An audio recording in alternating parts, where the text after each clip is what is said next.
noches a todos acá en México. Buenos días a Miguel Ángel en Beijing. Estamos Suzhou. en Suzhou, bueno, para ser más preciso. Estamos continuando con las actividades que hemos organizado para este concurso de la Plaza de China Contemporánea. Hoy entonces tenemos la segunda conferencia, que en este caso es la del doctor Miguel Ángel Hidalgo Martínez. La conferencia se titula La ciudad en China, historia, poder y vida diaria. Quisiera presentar brevemente al doctor Hidalgo. El doctor Miguel Ángel Hidalgo Martínez obtuvo su licenciatura en Relaciones Internacionales por el Tecnológico de Monterrey, Campus Monterrey, en el año 2006. Posteriormente se trasladó a China, en donde cursó por 2 años y medio chino mandarín y cultura china en la Universidad de Lenguas Extranjeras de Dalian, en la provincia de Liaoning. Se graduó de la maestría en Administración Pública en la Universidad de Tsinghua, en Beijing, en el año 2011. La tesis, Desarrollo de Infraestructura en China, los 6 caminos de Chongqing, le valió el doctorado en Estudios Internacionales por el Centro de Estudios Chinos de la Universidad de Tecnología de Sydney, Australia. Sus líneas de investigación son la geografía urbana y la geografía económica de China contemporánea. Otra vez, Miguel Ángel, bienvenido virtualmente al Colegio de México. Les comentamos también al público de Zoom y al público que tenemos conectado a través de Facebook Live, que vamos a tener entonces una conferencia de aproximadamente unos 40 minutos y después haremos una sesión de preguntas y respuestas. Para aquellos que están en Zoom, las podrán hacer a viva voz, o si lo quieren hacer a través del chat, no hay problema. Para aquellos que están conectados con nosotros a través de Facebook Live, pueden escribir sus preguntas directamente allí y estas serán igualmente transmitidas a través del chat de Zoom y las leeremos en su momento todas ellas. Entonces, bueno, otra vez, muchísimo gusto en tenerte acá y pues te cedemos todo el espacio y el micrófono y la cámara también a ti, Miguel Ángel. Sí, muchas gracias. Bueno, primero voy a compartir mi pantalla. Me avisan si se puede ver todo bien. Ok, Todo ahí bien. debemos ya de estar viendo, ¿sí? Perfecto. Ok, bueno. Bueno, muchas gracias. Buenas tardes, en México. Es para mí un gusto, un privilegio estar aquí con ustedes en esta sesión. Agradezco mucho la consideración del doctor Amaury y en general de todo el Centro de Estudios de Asia y África del Colegio de México hacia mi aplicación y pues por considerarme y por otorgarme este espacio para hacer esta presentación y poder también dialogar entre todos, ¿no? Entonces, bueno, el título de mi presentación, como ya lo había mencionado el doctor Amaury, es La ciudad en China, historia, poder y vida diaria. ¿Sí? Puse la ciudad entre comillas, precisamente, porque va a ser realmente un concepto, una idea que vamos a ir poco a poco discutiendo de manera crítica a través de la presentación, a través de diversas perspectivas. Entonces, miren, estructuré esta presentación en 5 partes principales. ¿Sí? La primera es una introducción desde una perspectiva planetaria, ¿sí? La urbanización del mundo, es decir, no solamente es una cuestión de China o de las ciudades de China, sino es prácticamente algo sistémico de toda la humanidad. La segunda parte es una cuestión muy empírica, en donde voy a compartir con ustedes fotografías que he tomado en mi estudio de campo, en los años que he vivido en China, historias que se han vuelto virales en las redes sociales de China, la vida diaria, cómo vive la gente aquí, cuáles son algunos aspectos sociales, económicos, políticos de las ciudades en China. La tercera es una cuestión mucho ya más académica que tiene que ver con la teoría y con la metodología específicamente que utilicé yo tanto para mi tesis doctoral como para los proyectos de investigación que tengo actualmente. La cuarta parte es ya muy específicamente la propuesta metodológica, ¿sí? cabe en esto que se llama Xinchen Chuhuati, que significa el Sistema de Divisiones Administrativas de China. Por ahí hubo una pregunta, de hecho, que me hicieron en la entrevista, en la sesión pasada. No me dio tiempo de contestarla, así que puse esta sección específicamente para eso. Y después, bueno, las conclusiones. Entonces, introducción, la urbanización del mundo. Como podemos ver aquí, en esta gráfica, realmente ya la mayoría de la población del mundo está viviendo en las ciudades. Y es un cambio que no se dio hace mucho tiempo atrás, ¿sí? Estamos hablando de 14, de 15 años, en donde por fin más del 50% de la población del mundo ha vivido o vive actualmente en las ciudades. Entonces, por aquí pues podemos hacer algunas correlaciones históricas. Tenemos el fin de la Segunda Guerra Mundial, la reconstrucción de Europa, la suburbanización de Norteamérica, el ascenso de Japón. Eso contribuyó mucho durante la segunda mitad del siglo XX. Pero después, específicamente en el 2000, tenemos un repunte extraordinario y gran parte de eso se debe a lo que ha experimentado China. Entonces, podemos decir que cualquier cosa que discutamos en el mundo en cuanto a política, sociedad, economía, cambios culturales, son realmente cuestiones urbanas. Y por supuesto, temas tan urgentes como la destrucción medioambiental, como el cambio climático, todo es realmente una cuestión urbana. Este cambio urbano se ha dado de diferentes maneras en diferentes regiones. Por ejemplo, tenemos aquí una comparativa histórica de los últimos 70 años y podemos ver que en Asia, bueno, se está dando actualmente el mayor cambio urbano en la historia de la humanidad, sobre todo en términos de población. Y esto viene específicamente por parte de India y sobre todo por parte de China. Como pueden ver ahí en esa gráfica, regiones como Norteamérica, América Latina, Europa, realmente ya están muy avanzadas en el proceso de urbanización. Más del 50% de la población ya vive en zonas urbanas. Esto se dio en segunda parte del siglo XX, sobre todo. Pero como podemos ver en el caso de Asia, apenas está esta transición, ¿sí? Apenas 51% de la población en Asia vive en las ciudades. Realmente China es un caso especial, ilustrativo, porque aproximadamente 55% de la población vive en ciudades. Ahorita vamos a ver un poco más específicamente eso. Entonces podemos decir que en Asia pues realmente hay sociedades urbanas emergentes. En el caso de Europa, de Norteamérica, son sociedades urbanas maduras. Bueno, algunos países de Asia, por ejemplo Japón, Corea, ya también son ciudades urbanas maduras. Entonces, bueno, históricamente, como les comentaba, por ejemplo, en México, voy a tratar de hacer estas correlaciones con México para que tengamos también una mejor noción de las cosas. En México, por ejemplo, tenemos esta increíble novela de Carlos Fuentes, de La región más transparente, que habla de la urbanización de la Ciudad de México. ¿Sí? Habla de cómo la gente llega a la Ciudad de México, se empieza a expandir, y esa novela se publicó en el 58, ¿sí? Durante durante los años del Milagro Mexicano, se da la gran parte de urbanización de México en los 60s. Ya para los 70s estaba agotado el Milagro Mexicano, empezamos a ver tensiones políticas en México también, y pasamos a otra fase. Todavía hay expansión urbana, pero es una fase más desacelerada y más concentrada, ¿sí? Entonces, ese cambio en China empezó 40 años después, ¿sí? Empezó en la década de los 90s. Ahorita vamos a hablar un poco más al respecto. Bueno, esta es una perspectiva planetaria de diferentes ciudades. Podemos ver hay puntos. Los puntos rojos es a donde no deben de ir o deben de irse con cuidado. Son lugares o son ciudades que están en procesos de lucha, de cambio, lidiando con varios problemas.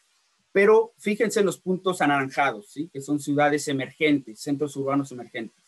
Prácticamente si vemos a China y a India, están llenos de puntos anaranjados, ¿sí? Son ciudades realmente emergentes. El archipiélago de Indonesia, Filipinas también. Los puntos azules son ya ciudades que están pues en su pináculo, ya ya dieron lo que tenían que dar, por ahí están ya estables, y vemos, por ejemplo, como toda Europa Occidental, Norteamérica, Japón, Corea, están ya en ese punto, ¿sí? Entonces, es el futuro en gran parte, no solamente de la región, sino del mundo, las ciudades de India y las ciudades de China.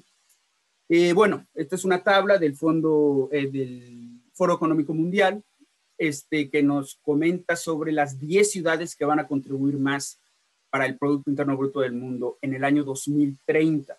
De las 10, 1, 2, 3, 4, 5, 6, 7 están en China, ¿sí? 2 en Estados Unidos y 1 en Inglaterra, en el Reino Unido.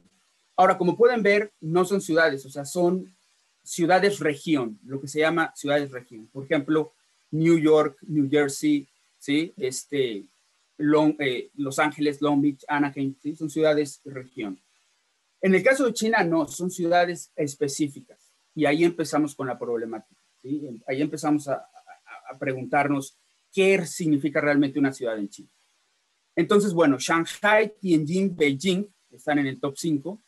No son ciudades comunes, mantengan eso en mente, después lo vamos a explicar. Hay una razón por la cual están ahí. Shenzhen, hay una razón por la cual está ahí. Guangzhou también, Chongqing también. Y en el número 10, Suzhou, que es la ciudad en donde vivo. Que bueno, pues como pueden ver, esto es una perspectiva, porque realmente ahorita sí me cuesta un poco de trabajo visualizar a Suzhou como en el top 10, sobre todo arriba de Osaka, arriba de Tokio, arriba de Singapur, bueno, ciudad-estado. Entonces, bueno, todas estas ciudades, desde el punto de vista económico, pues son centros de innovación, ¿no? De creatividad y sobre todo de servicios, del sector servicios. Bueno, esto es lo que ya había comentado anteriormente. Sigan la línea azul.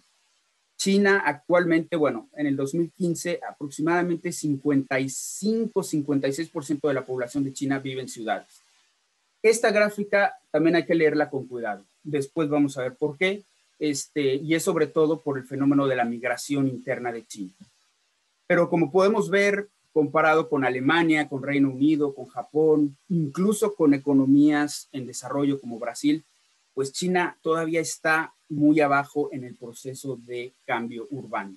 India, por ejemplo, está todavía muy incipientemente en ese proceso. Bueno, esto también es importante. Esta es el porcentaje de Producto Interno Bruto que tiene la economía china por los 3 diferentes sectores. En la parte roja vemos el sector servicios. Una ciudad mayormente funciona económicamente desde el punto de vista servicios, ¿sí? Entretenimiento, las industrias del entretenimiento, salud, restaurantería, hotelería, turismo, educación, etc. Entonces, apenas en el 2016, la economía china pasó la mitad de su Producto Interno Bruto por arriba del sector de los servicios. Es decir, apenas están en esta transición, ¿sí? Y mucho tiene que ver con lo que sucede en las ciudades chinas. Bueno, vamos a platicar un poco de lo que sucede en las ciudades chinas, qué fenómenos sociales hay, políticos, culturales, etcétera.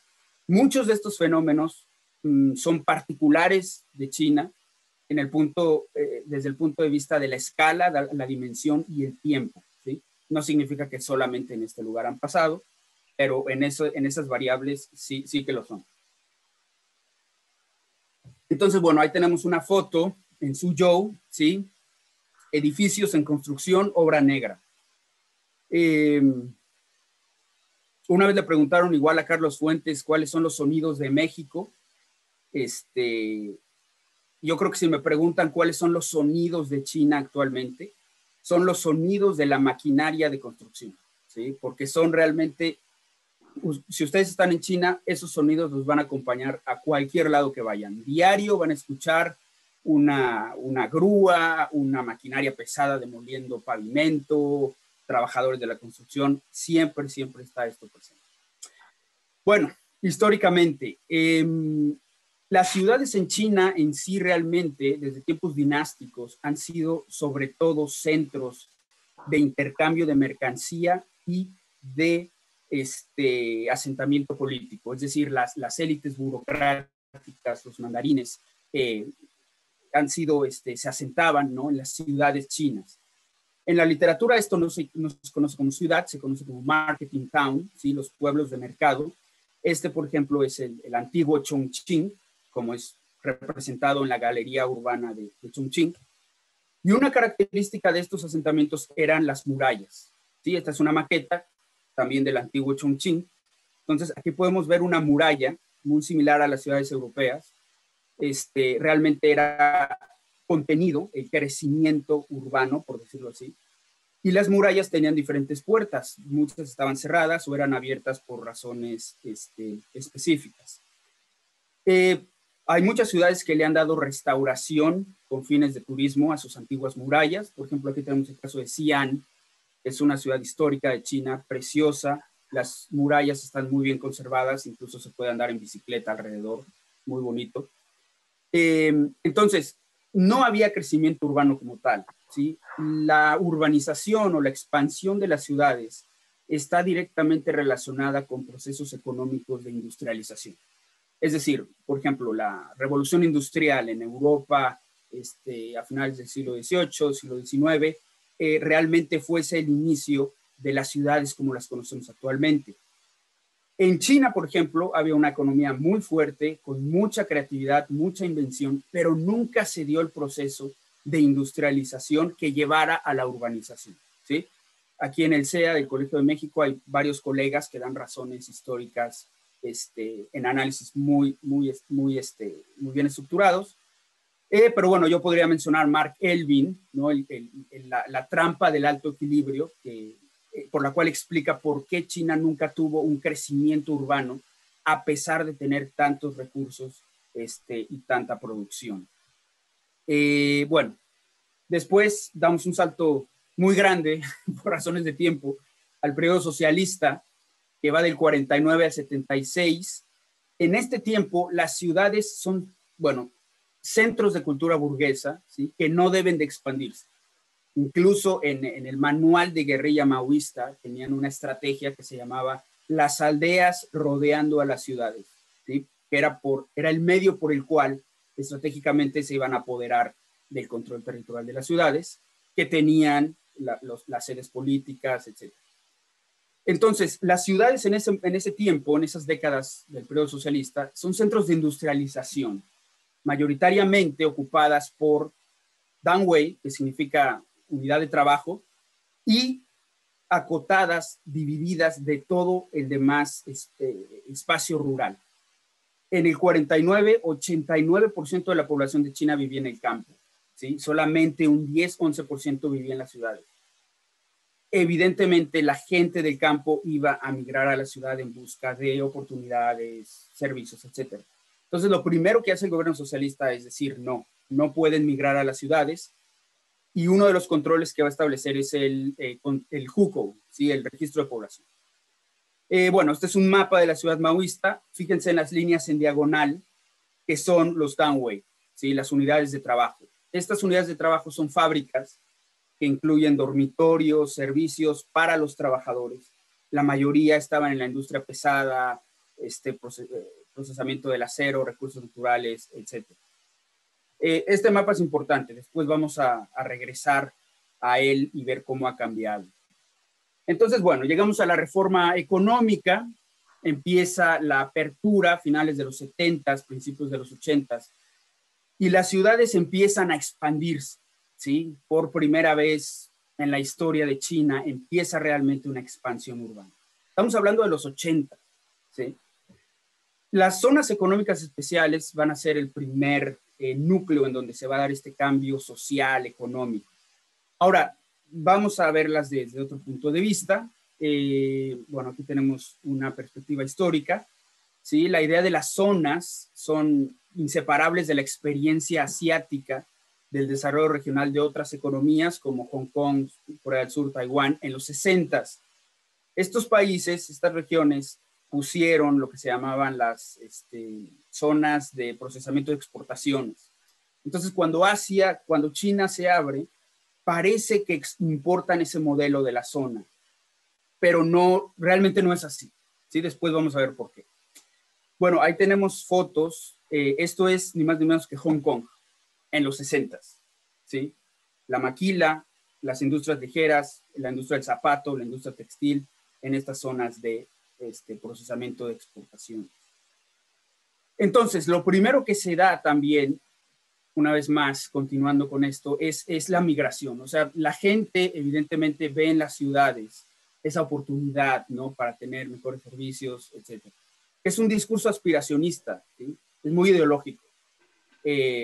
Entonces, hay un gran influjo de migración doméstica en China. Bueno, este es un mapa de hace 10 años de la Universidad de Tsinghua, pero podemos ahí ver la tendencia. Es básicamente del oeste a la zona costera, ¿sí? La zona costera, en donde se establecen las zonas económicas especiales, llega la inversión extranjera directa, hay trabajo, hay infraestructura, etc. Entonces, la gente del centro de China, del oeste, pues va a migrar hacia estas regiones a través de las décadas. Diferente a lo que sucedió en el periodo socialista, durante la reforma económica, el gobierno central de China va a permitir esto. Lo permite desde el punto de vista práctico, pero no desde el punto de vista legal, ¿sí? Y ese es un gran problema que tienen las ciudades chinas. Vamos a hablar ahorita al respecto.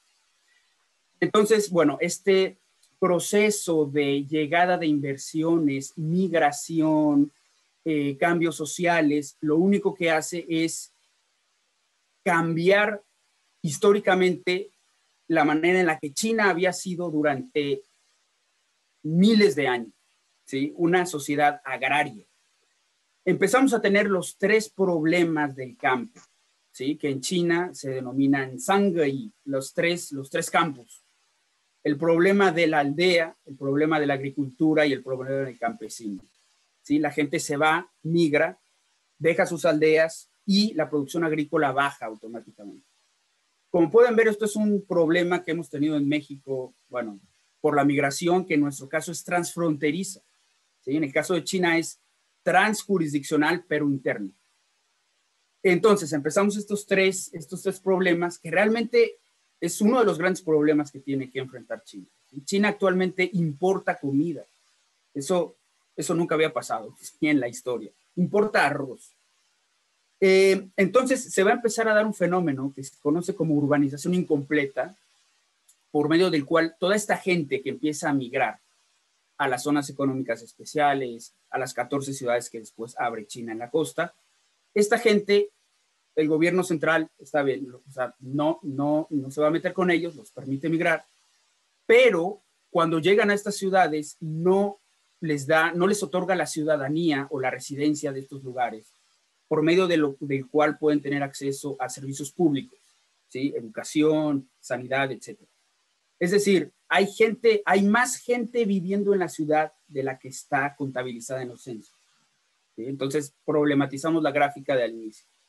Urbanización incompleta, ¿sí? Es gente que vive ahí, pero no vive ahí realmente, no tiene derecho a los servicios, no tiene derecho a la ciudad. En el 2000 va a haber otro cambio radical por la apertura, por una política que se llama la apertura al occidente, por medio del cual el gobierno chino va a transferir muchos fondos precisamente para reducir esta desigualdad regional, incentivar a la gente a que se quede en la aldea, que no migre, etcétera. Posteriormente vamos a hablar de esto. Bueno, entonces, en las ciudades en China, si ponemos atención, ustedes pueden ver esta gente que siempre está cargando bultos, maletas muy grandes, portafolios con cosas, especialmente en las estaciones de tren y en las estaciones de camión, ¿sí? Y son los trabajadores migrantes. La mayoría hombres, pero últimamente ya también mujeres, incluso familias enteras, que dejan atrás sus aldeas para migrar y buscar trabajo en otros lugares. Ahora, esto, como dije, se dio en los 80s, en los 90s, pero realmente es una tendencia que continúa. El problema es precisamente cuando se van y dejan atrás en sus aldeas, dejan atrás viejitos, dejan a los abuelos, a los niños, ¿sí? Que es exactamente el mismo fenómeno que podemos ver en pueblos de Zacatecas, pueblos de San Luis Potosí, bueno, en todo México. Este es un tema muy recurrente en varias novelas, películas, series en China, ¿no? Los trabajadores migrantes. Entonces, bueno, aquí tenemos lo del registro poblacional, el JUCO. Continúa la política del JUCO, no les impiden a los trabajadores o a la gente emigrar, pero cuando llegan a las ciudades es ilegal para ellos que accedan a las escuelas de la ciudad, a los hospitales, ¿sí? Técnicamente son ilegales dentro de su propio país y no deberían de estar ahí. ¿Por qué no los deportan? Por la misma razón por la cual la patrulla fronteriza en Estados Unidos no deporta a los mexicanos, ¿sí? Porque son la sangre de la economía urbana de China. No solamente se emplean o buscan trabajo en las fábricas, sino conforme avanza la economía, empiezan a tomar empleos en el sector de los servicios, ¿sí? Como personal de limpieza, mantenimiento, vigilancia, etc. Si a toda esa gente la mandan de regreso a sus aldeas, se colapsan las ciudades. Ahora, esto es un reto, es muy discutido en política pública urbana de China. ¿Cómo darle acceso, cómo darle derecho a la ciudad a esta gente? Tienes que haber una reforma fiscal integral para que haya más recursos, que expandan los programas públicos. No, es que no hay suficiente dinero, vamos a entrar en bancarrota, etcétera. No es una discusión. Lo que sí hacen esta gente, los migrantes, es poner sus propias escuelas, poner sus propios hospitales que atienda a su propia familia, ¿sí?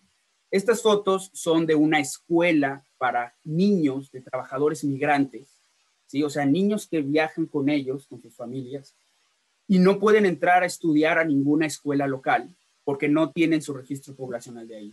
Entonces ponen una escuela ilegal y como pueden ver, pues son niños de diferentes edades, diferentes grados que pues meten en un salón y hay voluntarios que son estos muchachos con camisas azules, pues que les dan clases de lectura, de matemáticas, ¿sí? Esta escuela está aquí en Suzhou. Bueno, yo pude ir, una colega trabaja muy cercano con ellos, que es esta colega que tenemos aquí, y pues fuimos ahí con un grupo de estudiantes extranjeros para que conocieran, bueno, también para que platicaran con los niños, etc. Uno de los grandes temas, si no es que el gran tema que siempre encontramos en los estudios de sociología urbana, de geografía urbana, es el desarrollo inmobiliario y la conversión del uso del suelo en las ciudades de China. Entonces, como había mencionado, todo este cambio urbano involucra primeramente un cambio del uso del suelo, ¿sí? Donde antes eran parcelas, donde antes eran aldeas, donde antes eran sembradíos, ahora tiene que haber aeropuertos, autopistas, rascacielos, etc. Ahora, esa es la cuestión, ¿sí? ¿Quién vive ahí? ¿Quién se tiene que ir? ¿Quién va a llegar? La mayoría de los libros de geografía urbana, geografía política, empiezan con un concepto fundamental. Creo que en la página 1, en la introducción, ahí viene. Propiedad privada. Desde ahí empiezan todas las elaboraciones de cómo han cambiado las ciudades en el mundo, la sociedad, etc.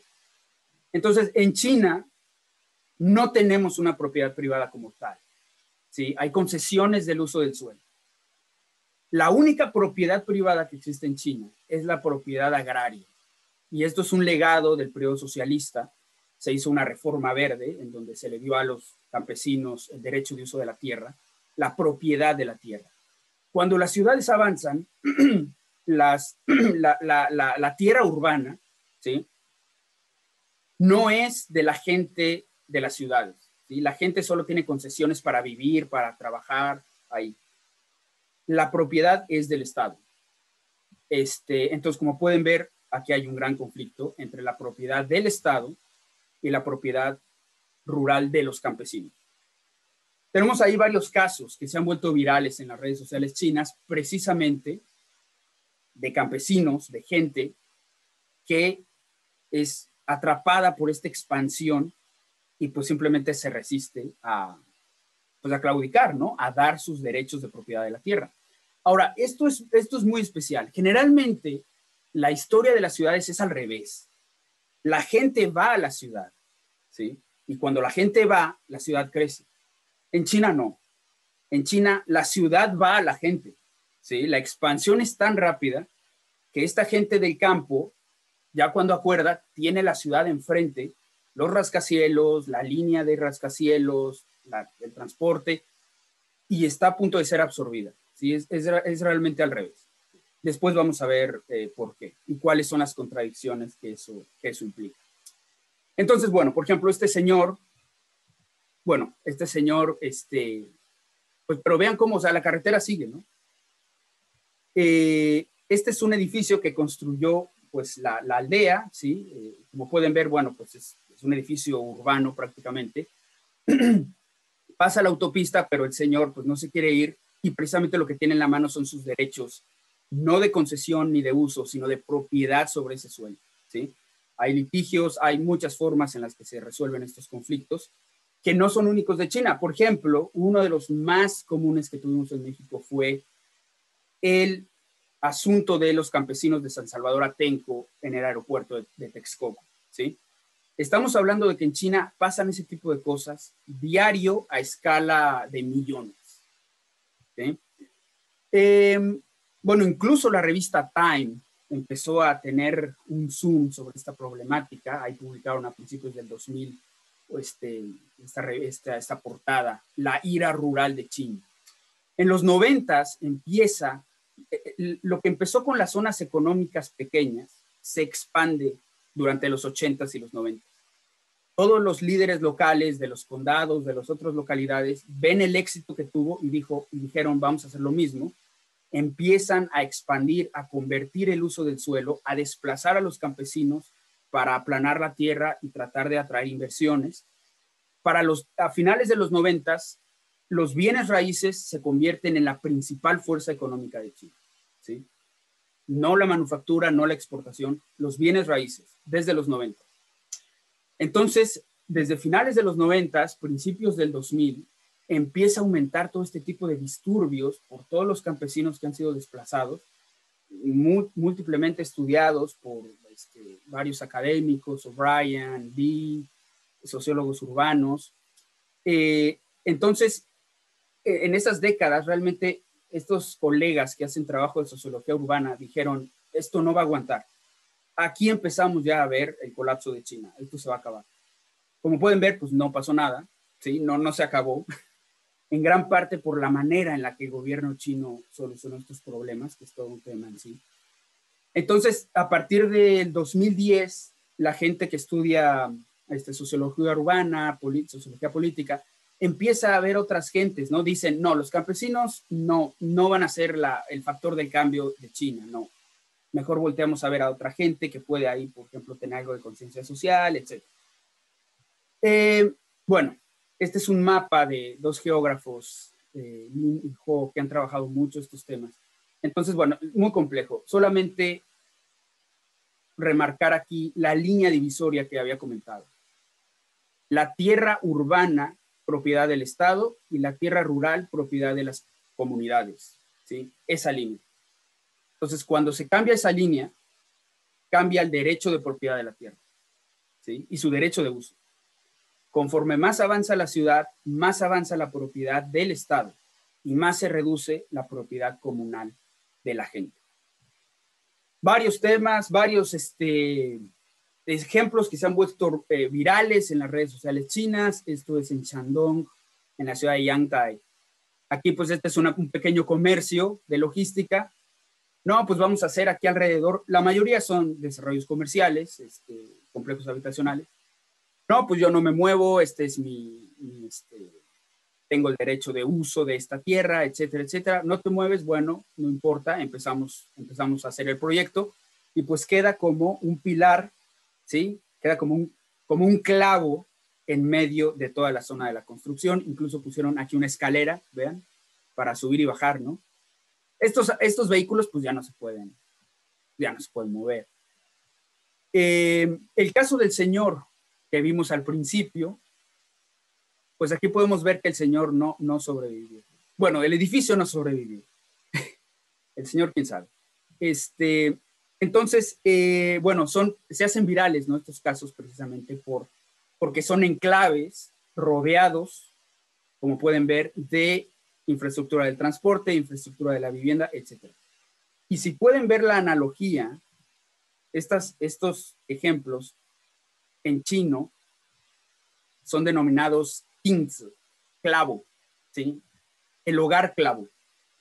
¿Por qué? Pues porque parecen clavos que quedan enterrados en medio de todo el desarrollo, ¿no? Este es caso en Chongqing de esta señora, mismo caso. Yo voy a apelar al Ministerio de Asuntos Civiles, mi derecho de propiedad de la tierra, etcétera.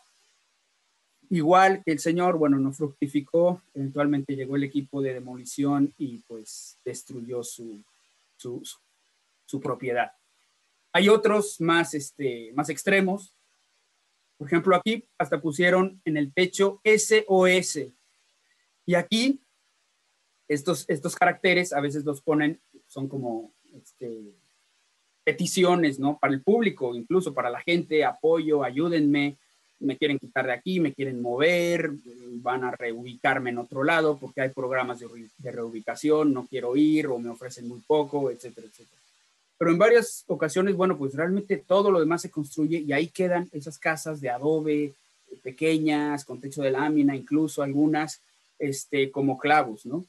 Este es también un caso que se hizo viral. Es un señor que dijo, bueno, ¿saben qué? Yo necesito transparencia, necesito contabilidad, vámonos a los tribunales a resolver este problema, yo tengo mis documentos. Pueden ver aquí atrás que es un desarrollo inmobiliario que realmente ya está a las puertas de la casa del señor. No le resolvieron nada y dijo, bueno, pues si quieren, vengan por mí, me apertrecho, hago aquí una bazuca doméstica, casera, con unos tubos, empezó a aventar pirotecnia, tratar de resistir, ¿sí? Sinceramente no sé qué pasó al final con este señor. Este es otro ejemplo, y como pueden ver, pues la mayoría son condominios, ¿sí? Son residencias habitacionales las que se hacen. Muchos de estos lugares, por supuesto, son aldeas, ¿sí? Y todavía conservan sus parcelas, los sembradíos, pero ya alrededor está la urbanización. No sucede en otras ciudades. Generalmente esto lo encontramos en las periferias urbanas, ¿sí? En el urban sprawl. Pero esto sucede en los centros de las ciudades de China, ¿sí? Después hay unas que se llaman aldeas en el centro de la ciudad, ahí vamos a hablar después de esto. Bueno, ese es otro caso. Ahora pueden ver que hay diferentes casas, ¿no? O sea, realmente los campesinos tienen diferentes recursos. Hay algunos que realmente paran unas casas impresionantes, empiezan a abrir negocios pequeños, pero cuando llega la tierra, la propiedad estatal, ¿no? Y son incluidos en los planes urbanos, es cuando se tienen que mover. Y bueno, pues no lo hacen. Este es otro ejemplo. Este es un caso icónico, es casi la portada ahí de un libro. Y vemos también la transición de la geografía del paisaje que hay en China. Ahora, esto es una cuestión no solo de propiedad de uso de la tierra, es una cuestión social, ¿sí? Cultural, económica. Bueno, se hizo tan popular o hubo tantos de estos problemas que eventualmente desarrollaron un juego, una aplicación que se llama Tinzihu, Tachan Saichientue, el hogar clavo, la gran batalla contra el equipo de demolición. Entonces este juego, como pueden ver, pues miren, ustedes son residentes en un hogar clavo que está etiquetado para demolición y ahí viene el equipo de demolición para desalojarlos y pues pueden ustedes aquí arrojar cualquier tipo de cosas, ¿sí? Para resistir, pueden llamarle aquí a sus amigos, llamar a su familia, aventar ahí juegos pirotécnicos. El equipo de demolición pues va a empezar a llegar con maquinaria pesada, etcétera. Incluso aquí está un repartidor de comida. Bueno, ya es, como pueden ver, ya es parte casi de la cultura popular contemporánea de China.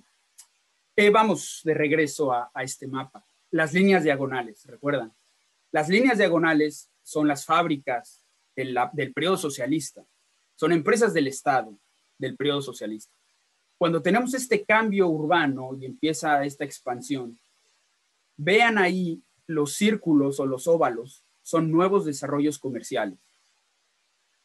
Las empresas del Estado van a quedar en posición privilegiada para tener acceso a tierra con un valor incalculable, ¿sí? ¿Por qué? Porque al lado va a empezar a haber un centro comercial, una escuela, un hospital, y las propiedades la tierra de las empresas del Estado se van a ir, el valor se va a ir por los cielos. Uno de los grandes especuladores, si no es que el principal especulador del desarrollo urbano de China, son las empresas del Estado. Bueno, la socióloga Xin Youtian tiene un libro extraordinario, La Gran Transformación Urbana de China. Entonces, ella analiza los diferentes casos de los hogares esclavos, ¿sí? ¿Cómo les va a esa gente? Son reubicados, les dan compensación de dinero, les respetan sus derechos de propiedad, etc. Entonces, realmente no hay un modelo, o sea, hay muchas maneras en las que esto sucede. Otros sociólogos, Jonathan Unger, Anita Chan, han escrito también al respecto, cómo esto pasa en Guangdong. Hay veces en los que estas aldeas, cuando ven a la ciudad llegar, dicen, a ver, vamos a conformarnos en una empresa, vamos a poner nuestra propia empresa y los activos de esa empresa va a ser la tierra. Entonces vamos a formar una coinversión con los desarrolladores inmobiliarios. Nosotros ponemos la tierra, ellos ponen el dinero, que paren aquí un condominio, ¿no? Un centro habitacional, y nosotros somos copropietarios, ¿sí? Campesinos. De un día a otro se convierten, pues, en gente millonaria, ¿sí? Extremadamente millonaria. Eso se llama Pao Fahu, ¿sí? Que significa los nuevos ricos o el bolsillo que explota.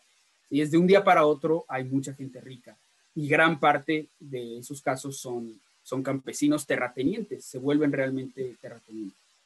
Y bueno, Xin Youtian le llama a las empresas del Estado, que había comentado antes, le llama a los terratenientes socialistas, ¿sí? Hay muchos estudios al respecto, en los estudios, no solo en los estudios chinos, o sea, este proceso es inherente del desarrollo urbano del mundo. Marx propuso la idea de acumulación primitiva, entonces es el primer paso, lo que hicieron los industriales de Europa en el siglo XIX, cuando empezaron a poner sus fábricas, desplazas a la población campesina, la proletarianizas, la conviertes en mano de obra barata a través de la desposesión de sus medios de producción, después los empleas, empiezas a explotarlos, haces un valor, una plusvalía, etc. Entonces, la acumulación primitiva. David Harvey, geógrafo, uno de los más citados en las ciencias sociales, pone eso en el contexto de las ciudades y le llama acumulación por despojo, accumulation by dispossession. Y en China hay muchos estudios al respecto, como pueden ver, es una cuestión muy estudiada. Michael Weber dice, no, hay acumulación, pero no hay despojo. ¿Por qué? Porque a la gente se le reubica, ¿sí? Recupera los derechos de alguna manera, y no solo y en un lugar privilegiado, en las ciudades, etc. Daniel Bock dice, no, hay acumulación, pero porque absorben a esa economía rural, ¿sí? Las aldeas tienen algunos pequeños talleres industriales que se convierten en proveedores de las grandes empresas, etc. Giovanni Arrighi dice, sí hay acumulación, pero sin despojo. ¿Por qué? Porque la gente migrante va a la costa, pero su tierra se queda ahí. Muchos pueden incluso especular con ella. Daniel Don dice, hay acumulación en China, pero no es por despojo, es más por infraestructura. Entonces hay muchos debates al respecto. Bueno, se me está acabando el tiempo, así que posiblemente vaya aquí a reportar algo. Aldeas urbanas, lo que había comentado antes, son pedazos de tierra no rurales, pero que están envueltos por todo el desarrollo, ¿sí? Cheng Chong Sun se llaman. Como pueden ver, no significa que sean tierra rural, o sea, están urbanizadas, pero son pedazos de tierra cuya propiedad le pertenece a los campesinos, que como pueden ver ya entraron en un proceso, ¿sí?, de producción y de urbanización incipiente. El problema es que no tienen derecho a los servicios públicos, o sea, el agua, la luz de toda la ciudad no está conectada a esa parte del territorio, ¿sí? Porque no es una propiedad del Estado, es propiedad de los campesinos. Entonces se cuelgan ahí de los cables de luz, hay varias cosas. Bueno, las carreteras funcionan también como, no solo para conectar, también para dividir, ¿no? Aquí tenemos, bueno, esta foto en Chongqing. No pueden usarla todos los vehículos rurales, esto lo encuentran en el campo, ¿sí? La motocicleta, el tractor, incluso aquí una mula cargando una carreta. Entonces, cuando ponen una carretera, ¿sí?, para conectar ciudades, áreas urbanas del estado, pues es de alguna manera una muralla, ¿no? Para las poblaciones urbanas, rurales. Bueno, vamos bueno, yo creo que me voy a saltar todo esto para poder abordar todo lo demás con tiempo. Ahora, hay una gran expansión, ciudades, etcétera. Vemos, por ejemplo, bueno, esto es Pudong, Shanghai. Es una foto icónica, todo el mundo la ha visto. Vemos eso y decimos, no, pues ya China tiene ciudades globales, Shanghai es Nueva York, etcétera. ¿Cuál es el motor de esto desde el punto de vista económico-político? Es la banca paraestatal, ¿sí? Los cuatro grandes bancos y el Banco de Desarrollo de China. Entonces, estos son el motor financiero que da, ¿sí? O sea, préstamos para la construcción de todo este tipo de infraestructura y de inversión fija. A cambio, lo que se acumulan son activos fijos y, contradictoriamente, lo que se está acumulando es una gran deuda. ¿Sí? Es una gran deuda porque están construyendo más de lo que se necesita. ¿Sí? Como pueden ver, no, la expansión de cualquier ciudad en el mundo obedece a la demanda. En las ciudades chinas eso no sucede. Entonces, bueno, hay diferentes maneras de calcular la deuda de China. Es un sistema muy complejo, pero aproximadamente más del 200% del Producto Interno Bruto, que es mucho más de lo que tenía Grecia, España, Irlanda, cuando entraron en un proceso difícil. Bueno, sociedad. Esto es un gran problema, ¿sí?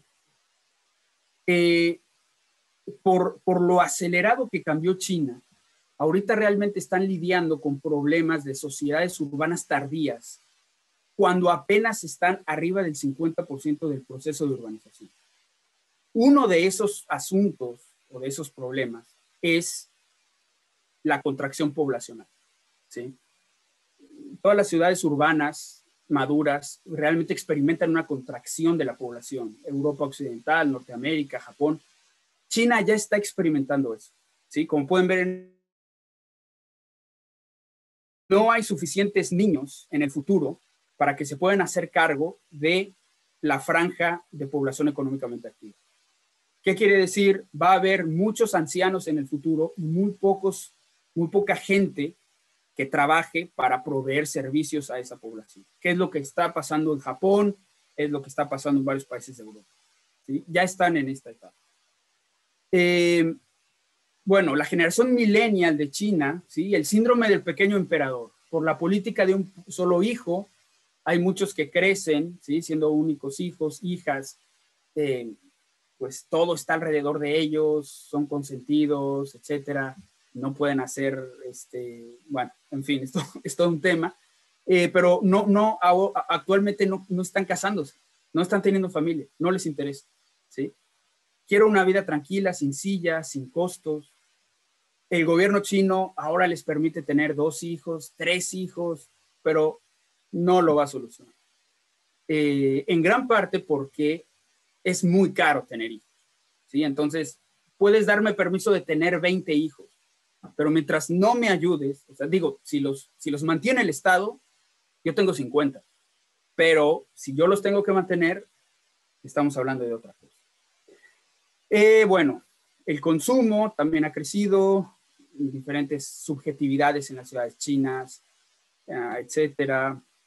Ahora, la expansión de las ciudades también supone una expansión en la tierra del Estado, y esto supone también una expansión en el aparato de vigilancia social, ¿sí?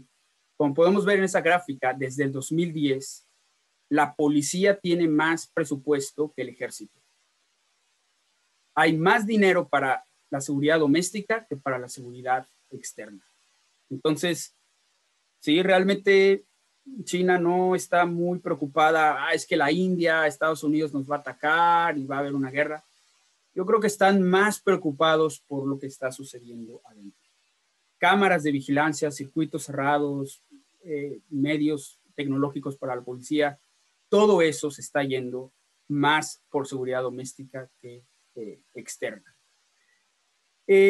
Bueno, esto es, bueno, vamos a saltarlo. Industrias creativas es también muy importante para cualquier economía urbana. diseño, arquitectura, programación, creatividad, ¿sí? Música, televisión, películas. La economía china, las ciudades chinas no están muy bien en esto. Hay mucha innovación, hay mucha manufactura de alto nivel, pero no hay mucha creatividad al respecto, no hay mucha, muchos productos de contenido cultural. Ahora, bueno, esto es una manera de analizarlo. Tenemos, por ejemplo, el diseño creativo y original, una propiedad intelectual. Aquí puse el ejemplo de las tortugas ninja, ¿sí? Que fueron creadas por 2 estadounidenses literalmente en un cuarto. Ya. Eso va a desatar una producción de diferente tipo de artículos, juguetes, útiles escolares, ropa, etcétera. Y después va a ser insertado en el consumo masivo. Entonces, como pueden ver, los altos puntos de valor agregado de esta cadena están en el diseño y en el consumo. China históricamente estaba en la producción, que es el punto más bajo, la manufactura, las economías de escala, etcétera. Últimamente China se ha movido al punto del consumo, ¿sí? Hay más clase urbana, con más poder adquisitivo, y parte de la producción la ha mandado a lugares como el sudeste asiático, como América Latina, en donde la mano de obra es más barata. El gran reto es que China pase al diseño original y creativo, que sean centro de innovación y de propiedad intelectual. Para esto, el gobierno chino, bueno, tiene Made in China 2025, gran parte de esto, si no es que todo, va a pasar en las ciudades, y de los 10 sectores, la mayoría es manufactura e infraestructura, ¿sí? Es decir, es lo mismo. No hay realmente un cambio cualitativo que diga, vamos a enfatizar en la creatividad, en el contenido cultural, etcétera. Entonces, es un reto para las ciudades. Silicon Valley de China, Shenzhen, sí, hay muchos académicos que tratan Shenzhen como el nuevo Silicon Valley. Hay que ver también ahí con un ojo crítico qué empresas hay ahí, por qué están siendo exitosas. Entonces, bueno, tenemos el caso de Silicon Valley, el caso de Japón, Cool Japan le llaman, ¿no? En donde Tokio, Osaka son los núcleos de estos centros de innovaciones, de industrias creativas, ¿sí? Entonces, por ejemplo, el sector de los videojuegos, Nintendo Economic System revolucionó todo en los 80s, en los 90s, franquicias como Pokémon, ¿sí? Todo este tipo de contenido cultural. Shenzhen tiene algo de eso, pero realmente es muy poco y no es de calidad mundial, ¿no? Por ejemplo, tenemos aquí varias empresas espejo que están en China y en Estados Unidos. Estas empresas de Estados Unidos son globales, las empresas de China no. Son regionales, son fuertes en el sudeste asiático, pero tienen mucho que trabajar. Bueno, sí, José, bueno, apenas voy en la teoría. Ahora, ¿cómo entender todo esto? Todo lo que acabo de decir, la gente, las ciudades, los derechos de propiedad, los millennials, no quiero tener familia, todo esto, ¿cómo entenderlo teórica y metodológicamente? Realmente hay 3 dogmas, yo le llamaría dogmas, en este punto son dogmas, porque son incuestionables, son ya aceptados en gran parte de la literatura en los estudios chinos, ya sea en geografía urbana o económica, que es a lo que yo me dedico, o incluso en el sistema, en ciencia política, en sociología urbana, ¿sí? La descentralización, la privatización y la globalización. No, China es global, hubo reforma económica, hay privatización, el Estado se encogió, hay globalización, hay empresas extranjeras, hay McDonald's, hay Kentucky, ve a Shanghai, es como Nueva York, pero sin que se le meta agua al metro. O sea, estamos viviendo ya en una China global. Esto resuena mucho con toda la literatura teórica que tenemos en el campo de la geografía humana y la geografía económica, ¿sí? Bueno, hay muchos autores ahí, David Harvey ya lo había mencionado, Neil Smith, Bob Jeffsov, economista político, la socióloga Saskia Sassen, con la ciudad global, la coalición de crecimiento urbano de Moloch y de Logan, Michael Storper, toda esta gente teórica ha acuñado estos conceptos y estos marcos basados en la experiencia de ciudades y de sociedades del corredor transatlántico, Norteamérica, Europa Occidental. Lo que está sucediendo en el estudio, en el campo de estudio de China, bueno, los estudios chinos no son teóricos, ¿sí? Los estudios de área de China no son teóricos. Es muy diferente a lo que pasa en los estudios sudeste asiático o América Latina, ¿no? Que son muy teóricos. No son teóricos. Y cuando cuando empiezan a puentear la teoría, se encuentran todo este corpus de literatura y lo adaptan a través del filtro de descentralización, privatización, globalización. Perfecto, entonces Shanghai es Nueva York, Shanghai es Londres, la gente está pasando por el mismo proceso. Y no es así, no es así. Otros estudios tienen metodologías sin espacio, ¿sí? Por ejemplo, economía, bueno, Barry Norton, Chris Bramall, todos ellos que analizan los cambios económicos de China, o sea, en el aire, ¿no? Hablan de una ciudad, pero no realmente de los procesos políticos de esa ciudad, solamente como referencia de ubicación. Entonces, epistemológicamente, eso es un gran problema. Sin embargo, durante los últimos 15 años más o menos, ha habido un shift paradigmático y se ha volteado a ver más al rol de la planificación estratégica del Estado chino. Es decir, no hay privatización. Hay descentralización, sí, en algunos sentidos, pero tampoco es algo así. Hay globalización, sí, pero eso no quiere decir que el Estado chino o el partido Estado ya desapareció. Uno de los libros que yo creo que molestaron, no creo, o sea, realmente molestaron a gran parte de la comunidad de los estudios chinos, es Capitalismo con características chinas de Huang Yasheng en el 2008. Como pueden ver, el subtítulo es Empresas y Estado. Entonces Juan dice, Shanghai, que es el referente de China, no es Nueva York ni es Londres. Shanghai es un proyecto del Estado, es un proyecto del partido Estado, por medio del cual se ha fortalecido el mismo partido Estado. Entonces, por supuesto, todas las críticas, no, pero ¿cómo? Si hay empresas transnacionales, ya es la reforma económica, no puedes decir eso. Es un gran debate alrededor. Otros académicos empezaron también a voltear al Estado. Anne Heila, por ejemplo, ella dijo, esto del cambio de la tierra y todo no es un mercado. Esto no es un proceso de gentrificación como en todas las ciudades. No, hay propiedad del Estado, no hay propiedad privada, hay muchas cosas a considerar. Entonces, paradigmáticamente, ¿dónde me puedo ubicar yo o el marco teórico que estoy proponiendo para explicar todo esto? No solamente en cuanto a geografía económica o humana, sino a sociología, a ciencia política. El punto de partida es lo que se conoce como la economía de las áreas administrativas, y esto es propuesto por un geógrafo que se llama Liu Junde.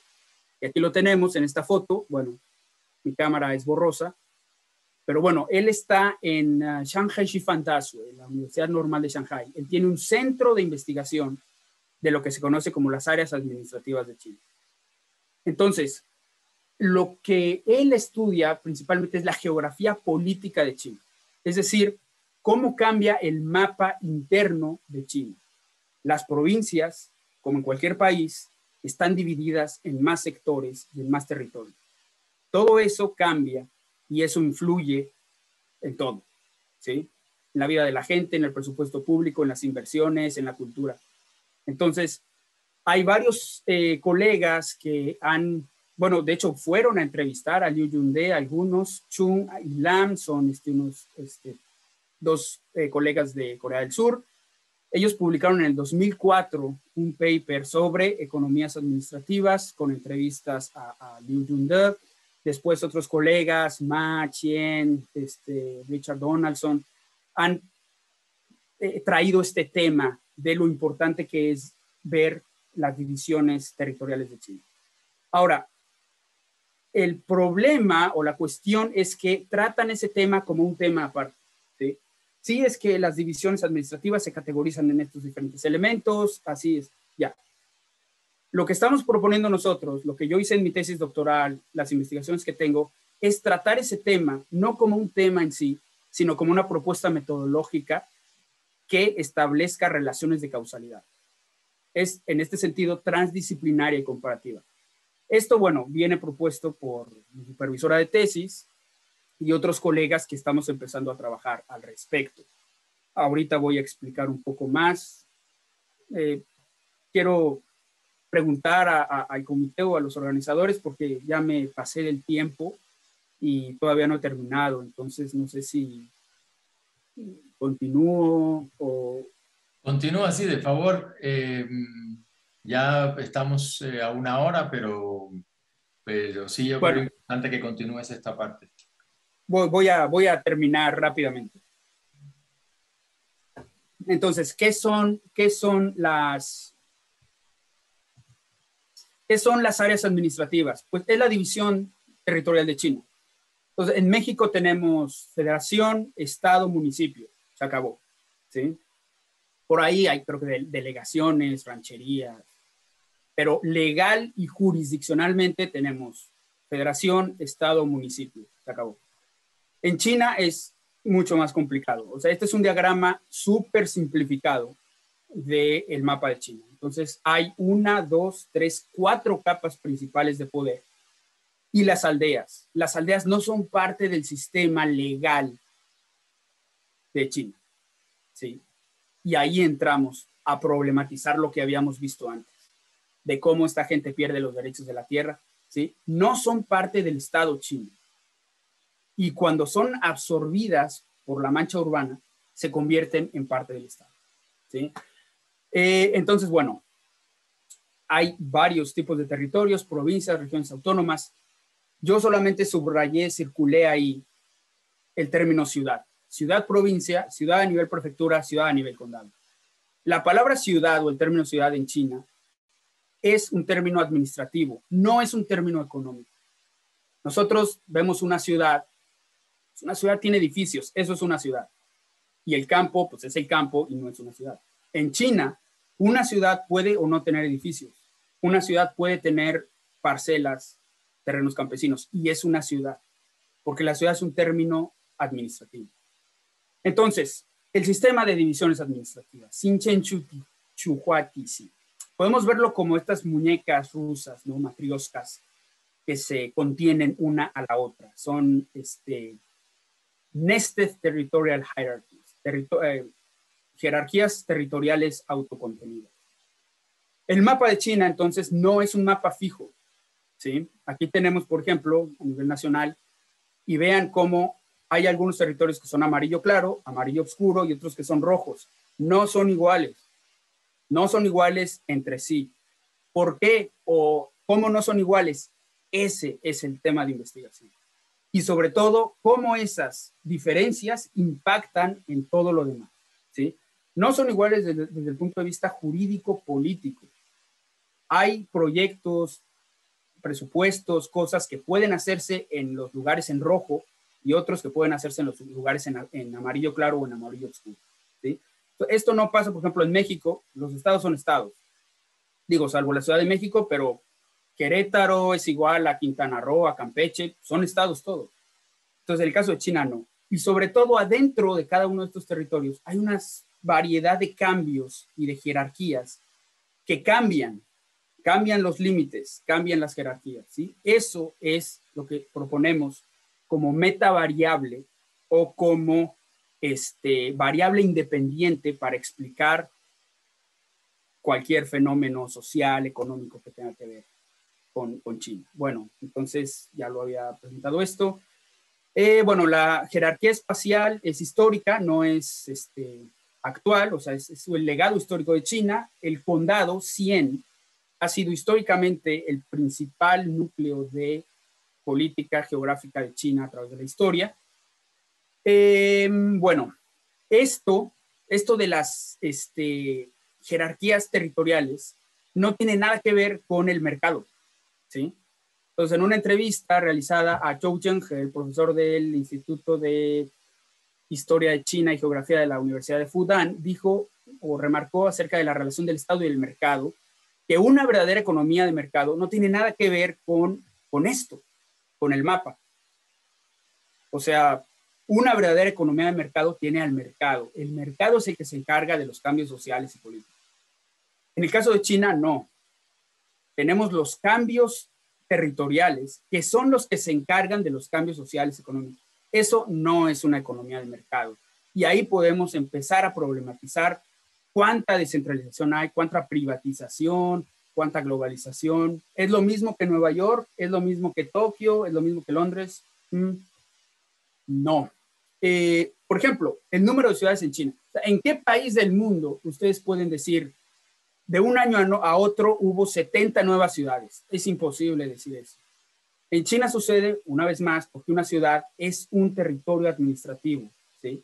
No es el lugar o la materialización espacial de la economía.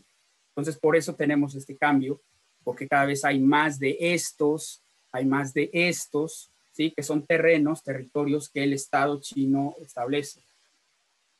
Bueno, por primera vez en la historia milenaria de China, los condados 100, que son la línea amarilla, están desapareciendo.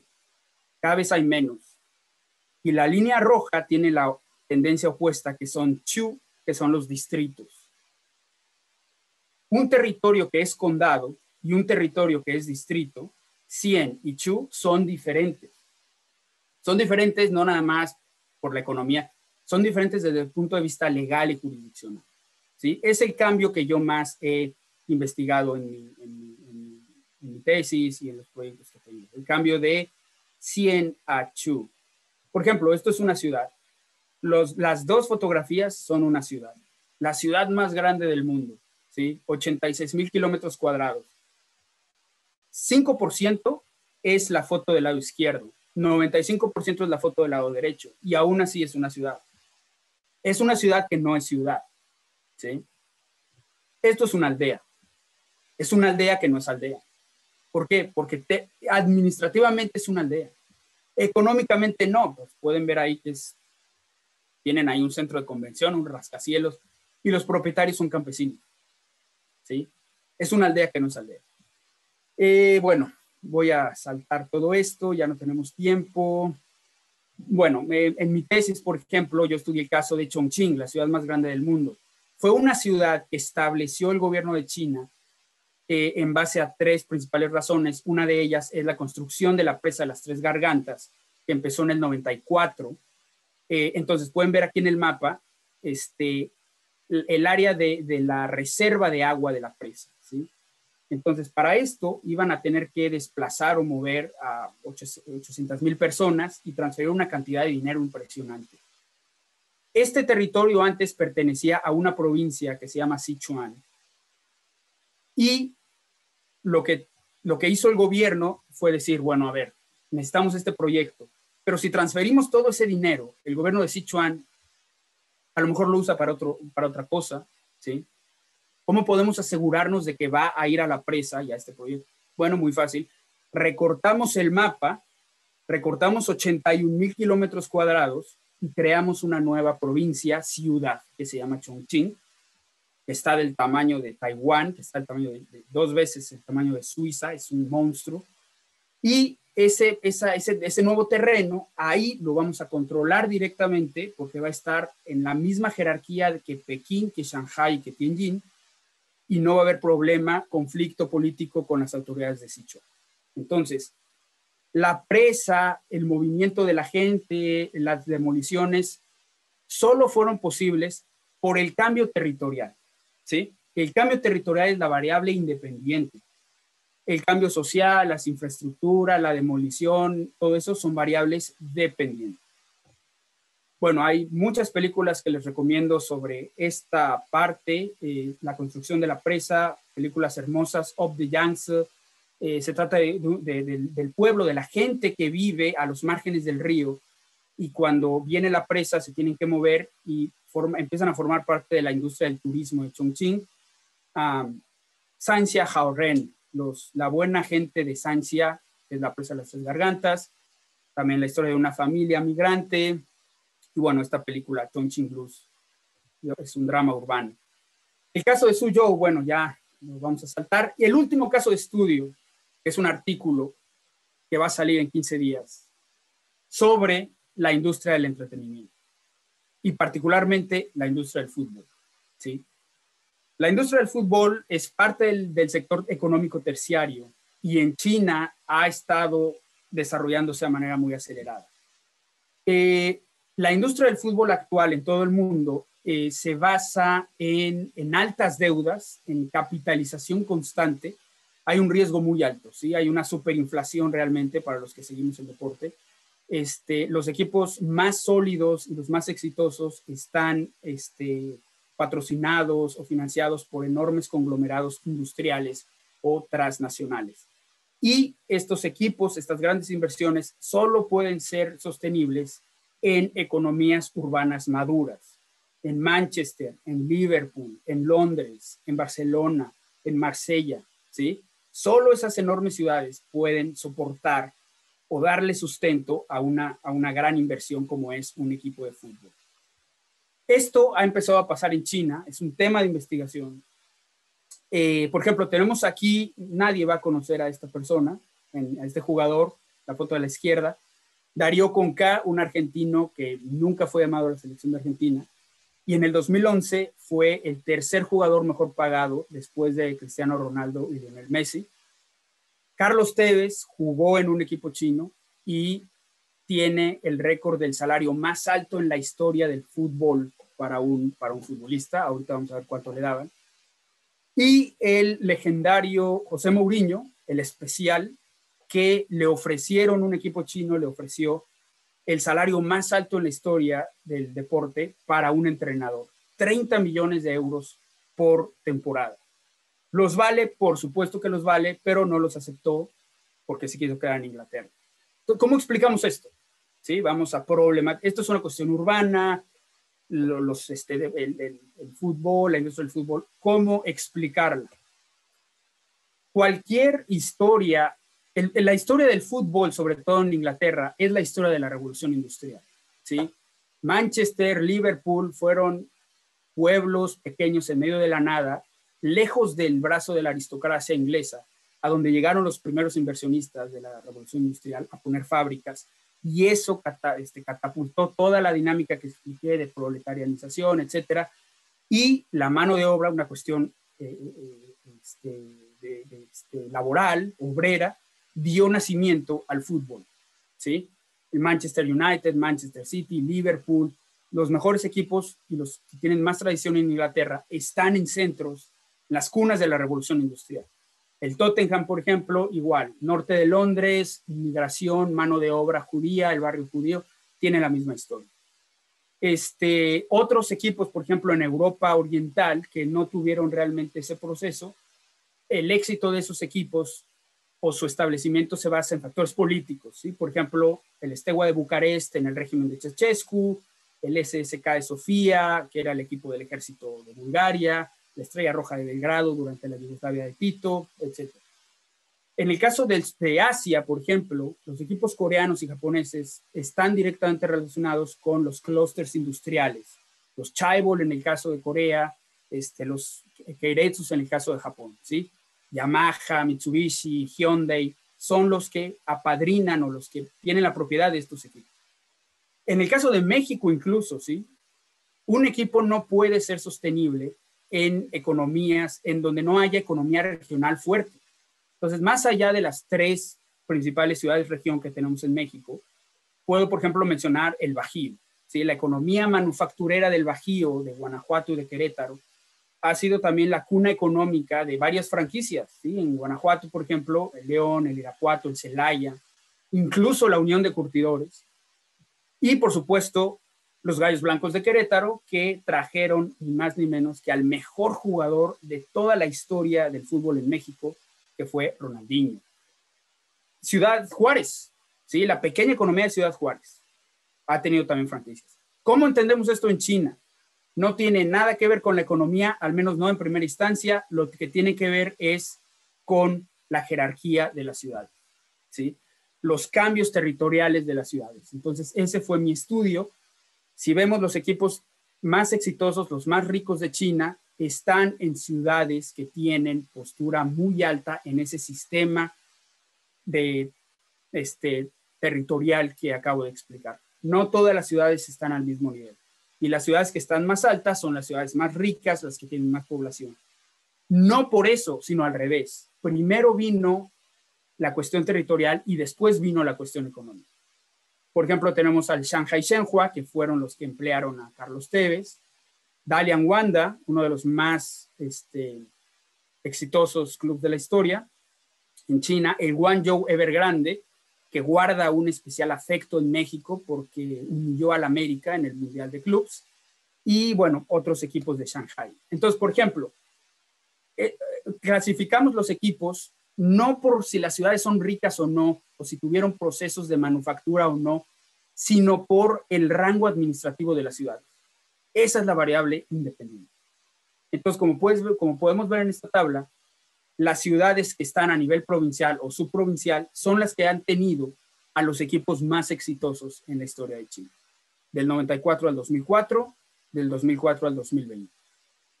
Ciudades a nivel provincia, subprovincial y prefectura, que es un nivel muy bajo. Hasta el 2007, 2008 va a llegar el fútbol a este tipo de ciudades que tienen un rango muy, muy bajo. Ahora, no nada más es el rango, sino la reconfiguración que ha tenido cada ciudad, específicamente cómo han desaparecido 100 y cómo han puesto Chu. Ese cambio fortalece la economía, fortalece el presupuesto público, es todo el argumento ahí teórico que ya no tengo tiempo de explicar. Los salarios, ya para terminar. Carlos Tevez recibía $854,000 a la semana por un equipo de Shanghai. Creo que metió 4 goles y jugó 4 meses. Y ahí tenemos todos los salarios, que bueno, Oscar, el brasileño, casi $500,000 a la semana, Holt, $384,000. Jackson Martínez, el antiguo delantero de los Jaguares de Chiapas, se llegó a embolsar $312,500 a la semana por jugar en Guangzhou. Y hay otros jugadores ahí. Bueno, conclusiones: el Estado, la problematización de la ciudad, la continuación del partido-Estado, futuros de la economía china. Agradezco mucho su atención y su tolerancia porque realmente me pasé mucho del límite del tiempo. Muchas gracias y bueno, no sé si tengamos preguntas o comentarios. Gracias. Sí, muchas gracias, Miguel Ángel. Regresamos, si nos puedes hacer el favor de dejarte de compartir la pantalla para vernos todos. Y vamos a iniciar una sesión de preguntas. Les voy a pedir de favor es que le demos prioridad a las preguntas del comité de selección y después entonces podremos recibir preguntas de diferentes lugares, tanto de los colegas y estudiantes conectados en Zoom como algunas de las que han puesto a través de Facebook Live. Veo la mano levantada del profesor Chen.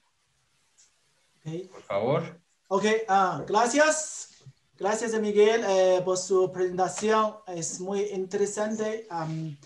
Yo tengo 2 preguntas. La primera es que hoy en día en los sitios web mucha gente dice que, ok, ¿qué onda? En el futuro cercano no vamos a tener ningún condado en China porque cada condado se convierte en un distrito urbano o algo. Sí, no sé, ¿es verdad o falso y qué significa? Y segunda pregunta es que, porque yo soy de provincia de Sichuan, la capital de Sichuan es Chengdu, y también hoy en día Chengdu es cada vez más popular, más como hot, más caliente cada vez. Y también es una ciudad estratégica.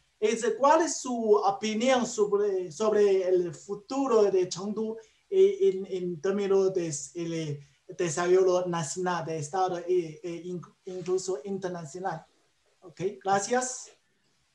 Sí, gracias Chen Laoshi por sus preguntas. La primera respecto a Xi'an y a Chu.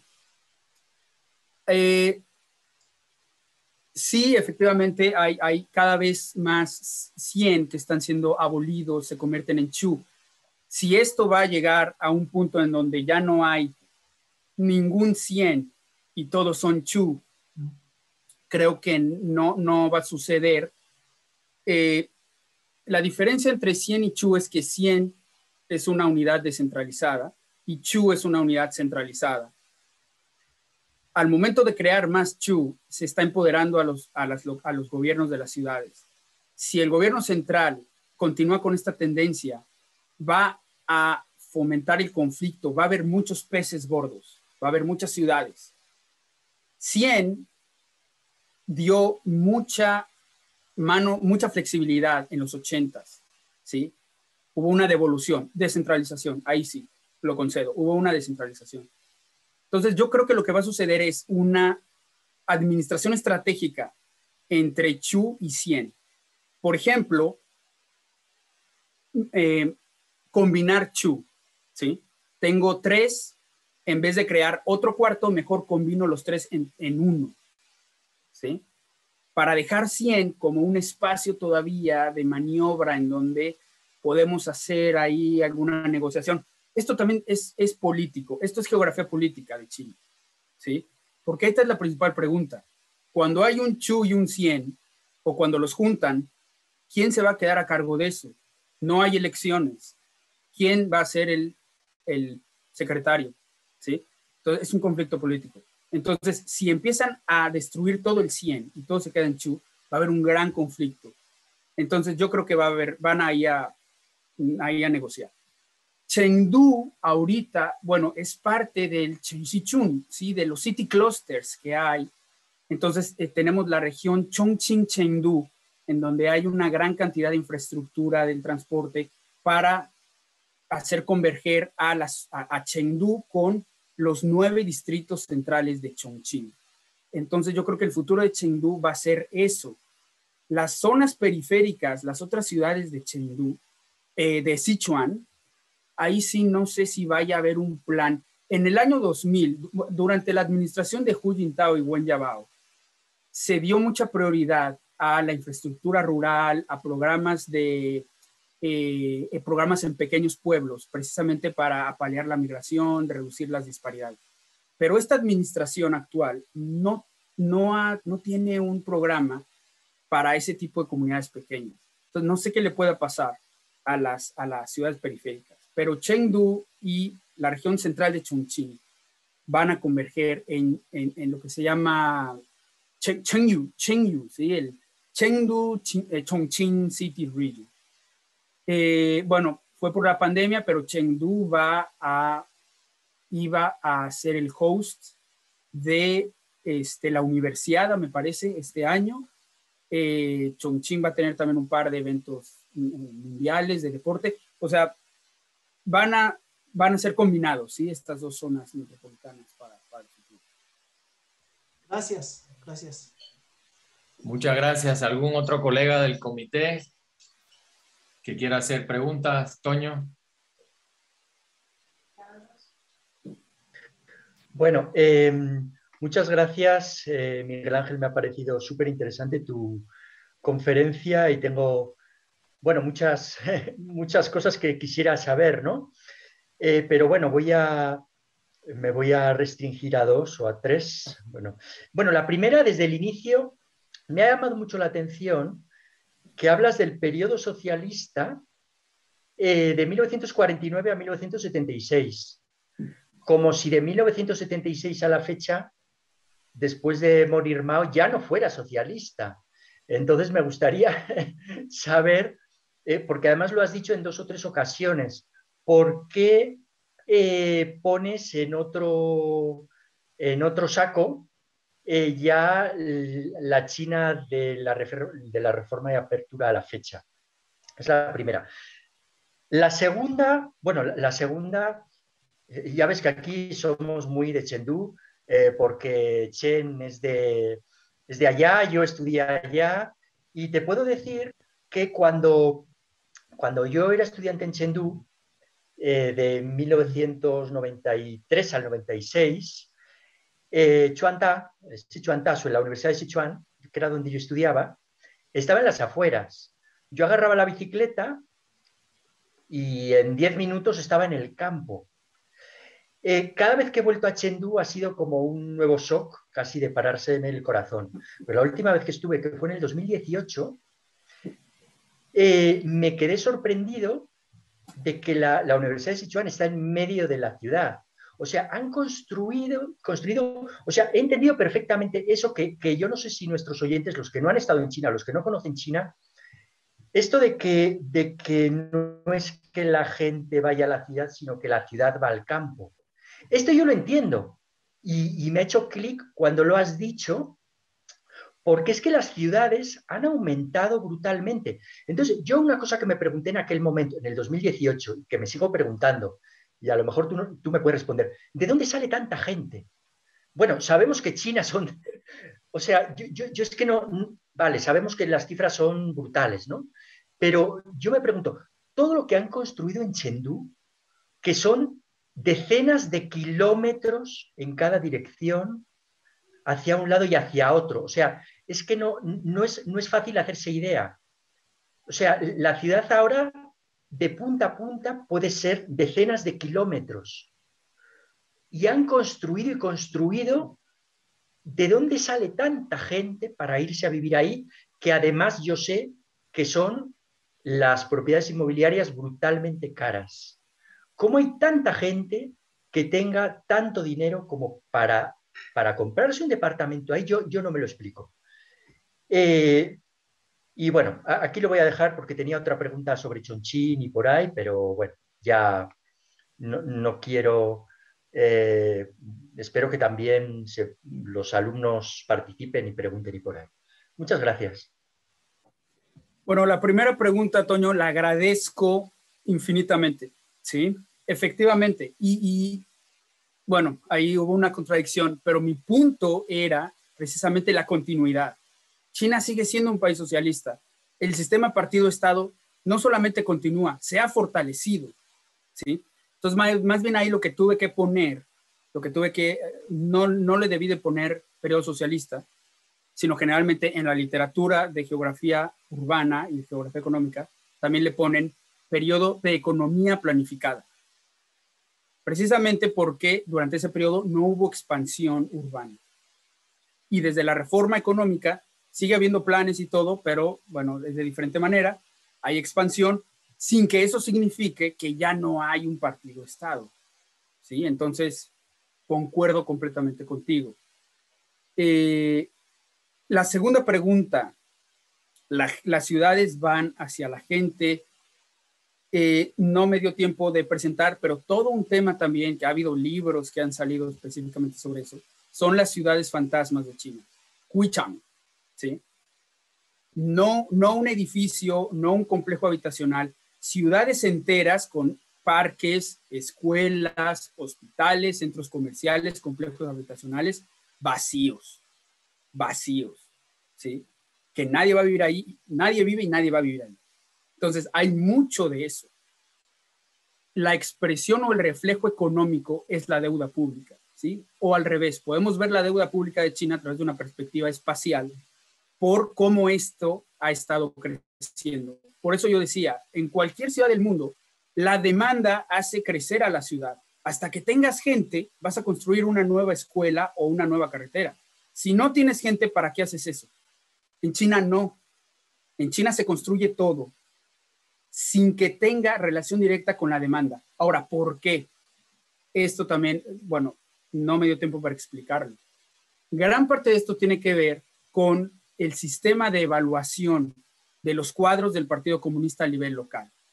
No hay elecciones, perfecto. Entonces, ¿cómo yo, si soy en un 100 o en un chu, si soy un tipo pequeño, y hablo en masculino porque, como pueden ver, bueno, es una patriarquía prácticamente. Las mujeres en posiciones de poder son muy escasas.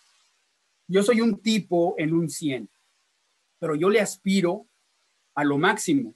Mucho de lo que voy a decir aquí nos va a sonar al antiguo sistema político del PRI. En México lo tuvimos, ¿sí? De manera diferente, pero yo aspiro a lo grande. Entonces, ¿qué es lo que necesito? Yo necesito que mi 100, que mi localidad crezca económicamente, porque el principal indicador del mecanismo de evaluación es el Producto Interno Bruto. Y necesito que dejar aquí mi sello. O sea, yo necesito que digan, hay un antes y un después de Miguel Ángel Hidalgo. ¿Qué voy a hacer? Centros comerciales, escuelas, puentes, aeropuertos, elefantes blancos. Mi Producto Interno Bruto sube a las nubes llega mi mecanismo de evaluación, reporto 300%, perfecto, ahora pasas al siguiente nivel. Y lo que dejo atrás, aeropuertos, carreteras, si alguien lo va a usar o no, si alguien lo va a vivir o no, pues ya viene, ahí es problema del siguiente. Eso ha estado sucediendo desde los 90, ¿sí? Tuvieron una crisis muy compleja en el 98 al 2001, recalibraron el sistema bancario precisamente porque ya tenían una acumulación muy fuerte de ese tipo de deuda y de infraestructura ociosa y vacía, pero ya otra vez van en el mismo ciclo. Ese es inherente al sistema, ¿sí? Entonces yo le podría dar esa explicación. ¿De dónde sale tanta gente? Hay gente que nunca va a salir. Hay edificios que siempre se van a quedar como cascarón, ¿sí? Entonces, bueno, eso bueno, muchas gracias. De todas formas, ahí la otra pregunta sería, ¿cómo es que no explota la burbuja inmobiliaria? Porque tiene que haber una burbuja inmobiliaria brutal. Sí. Pero bueno, supongo que es otra cosa. No hace falta que respondas. Mejor voy a dar la palabra a mis colegas. Muchas gracias. Gracias. Tengo 3 manos levantadas, a Mauri, Carlos y Gilberto. Si quieres, hacemos una ronda de las preguntas de los 3 para que entonces las puedas responder igual así en bloque, ¿no? Sobre todo yo pensando, porque la hora que es y todavía hay más preguntas, ¿no? Entonces, te hago la mía es muy concreta. Y en tu presentación has mencionado una serie de fuentes, muchas en lenguas occidentales, otras de autores chinos. Me gustaría que si pudieras comentar algo sobre el estado de los estudios urbanos en China, producido en chino, ¿no? ¿Por dónde se mueve el debate? Esa es mi pregunta concreta. Entonces, bueno, Carlos y después Gilberto.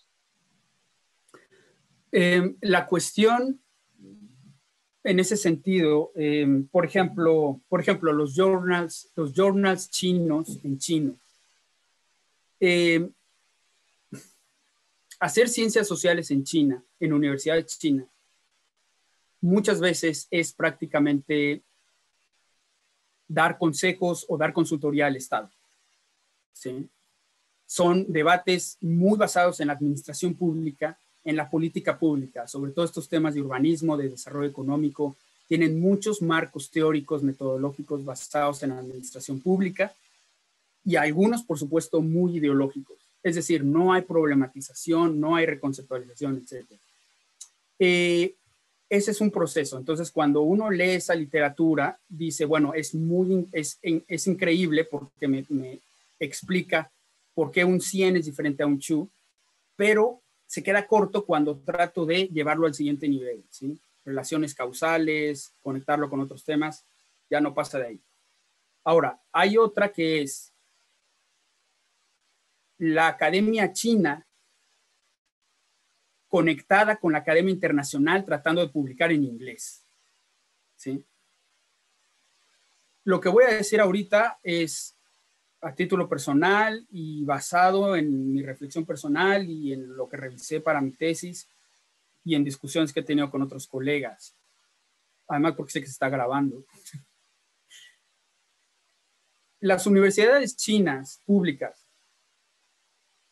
otorgan promoción inmediata a las académicas y académicos que publican un artículo o un capítulo en inglés.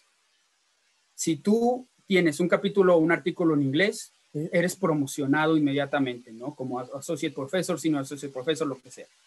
¿Esto qué sucede? Pues por supuesto que todos los académicos chinos están tratando de publicar en inglés.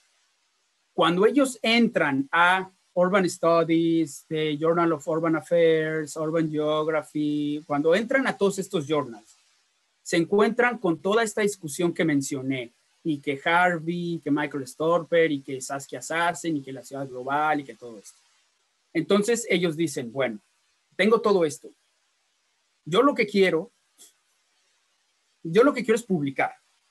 Entonces, como yo veo que estos trabajos están citados siempre, los voy a citar yo también, y voy a, ¿sí?, hacer ahí una especie de acomodamiento para decir, bueno, yo voy a hablar de los desplazados en Nanjing y de la vivienda pública que el gobierno de Nanjing le dio a los campesinos que emigraron. Ah, mira, hay un estudio similar en Chicago, en los asentamientos afroamericanos de los suburbios de Chicago. Ah, perfecto. Marco teórico lo tengo, empírico lo tengo y lo mando. Cuando los consejos editoriales reciben esos artículos, dicen, perfecto, no sabemos nada de China, esto está increíble, Nanjing, oh, excelente, oh, similitudes con Chicago, no, perfecto, sácalo, públicalo. No hay mucha problematización, ¿no? Ahora, ¿qué significa estudiar lo que sucede en un suburbio afroamericano de Chicago? Es el estado neoliberal, es la ciudad basada en los desarrolladores inmobiliarios privados, sí, teórica y epistemológicamente es la experiencia urbana del corredor transatlántico. Entonces, hay décadas de trabajo publicado así. Por eso también, no, Shanghai, ciudad global, no, hay Kentucky, hay McDonald's, ven a Shanghai, es lo mismo. No, ¿sí? También por eso es lo que propuse en mi tesis, es lo que aprendí de mi supervisora doctoral. A ver, vamos a introducir otra perspectiva. Entonces, ese es lo que puedo comentar sobre la literatura en chino y luego cuando la Academia China se conecta con la Academia Global en este tipo de temas. Gracias, Miguel Ángel. Tengo a Carlos y a Gilberto. Muchas gracias, Amaury. A ver, en vista de que tenemos el tiempo un poco comprimido, yo también quería hacerte una pregunta más, o un par de preguntas como más elaboradas, Miguel Ángel. Lo primero es darte las gracias por tu conferencia y por el esfuerzo que le metiste y todo lo que nos estás presentando aquí. Me voy a centrar en algo muy concreto, que es un poco, y también tratar de conectarlo un poquito con lo que te acaba de preguntar Amaury. Y aquí sí voy a ser de abogado del diablo, ¿no? Te quiero incomodar tantito. A ver, son dos cosas rapiditas. La primera, en estricto sentido, la respuesta que nos acabas de dar es un poco condescendiente con relación al estado de los estudios sociales en China, desde China por chinos.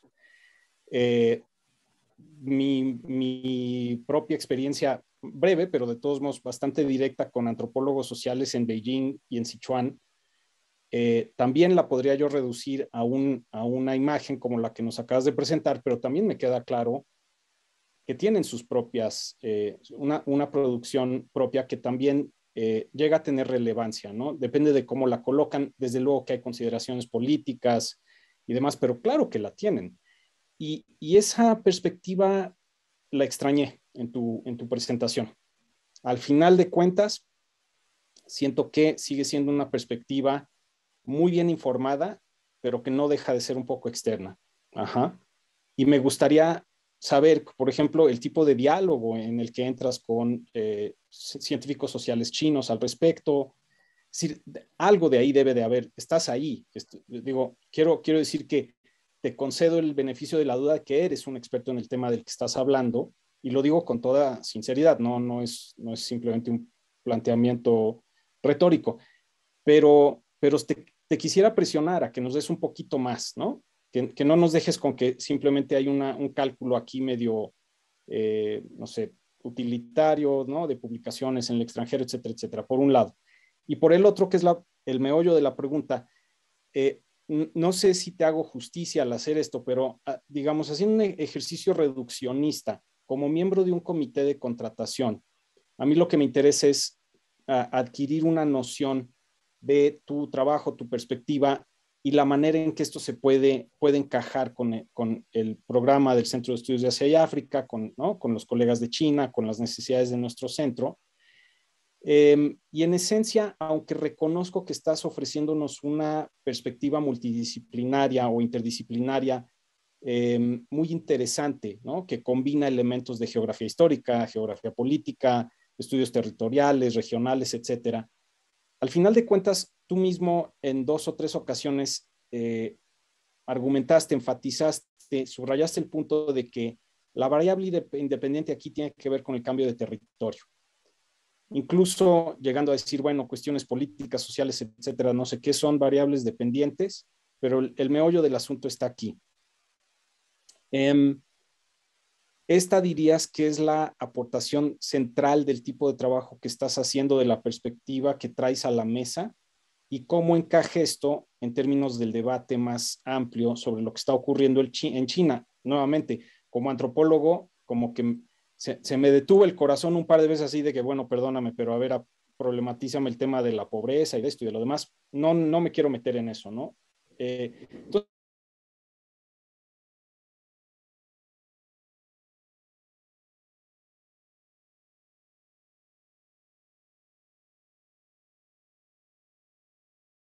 esas son las dos como pregunta plática.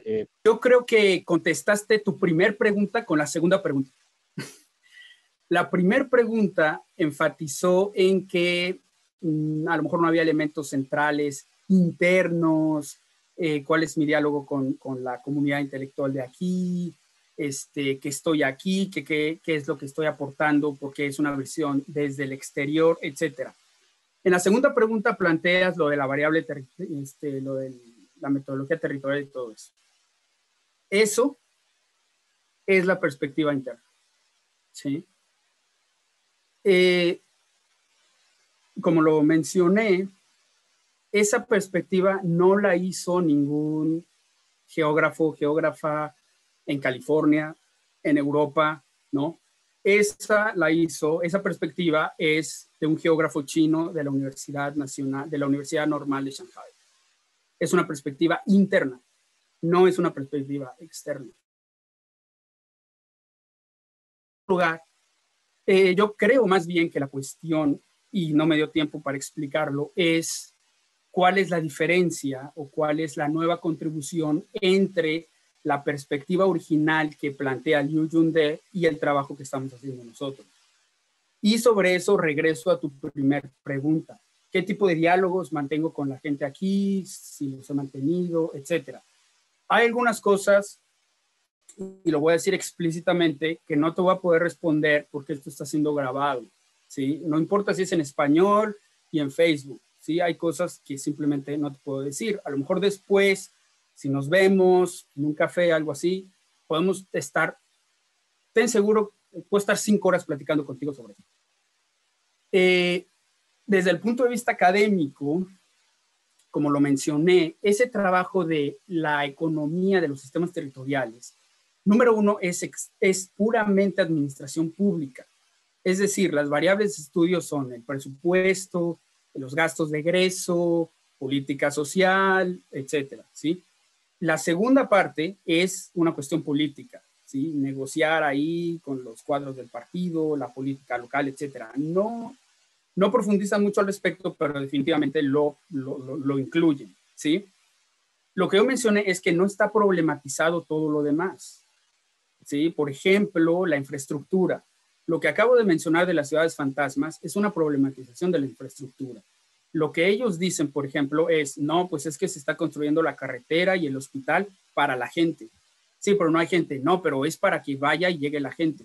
No, lo único que se está haciendo es un régimen de acumulación que refuerza el partido-estado, etcétera, etcétera. No, es para la gente, ¿sí? Eso es no problematizarlo. Problematizarlo es verlo como otra cosa. En mi tesis, por ejemplo, yo vi la infraestructura del transporte desde ese punto de vista, no diciendo, ay, esto sirve para conectar a la gente y que la economía crezca y todos ganen, que es la perspectiva que tiene la gente que estudia administración pública en las universidades chinas. No, yo lo vi como un sistema de acumulación que refuerza el control del partido-estado sobre la economía urbana del Chile, ¿sí? Eso es problematizarlo. ¿Desde qué punto de vista?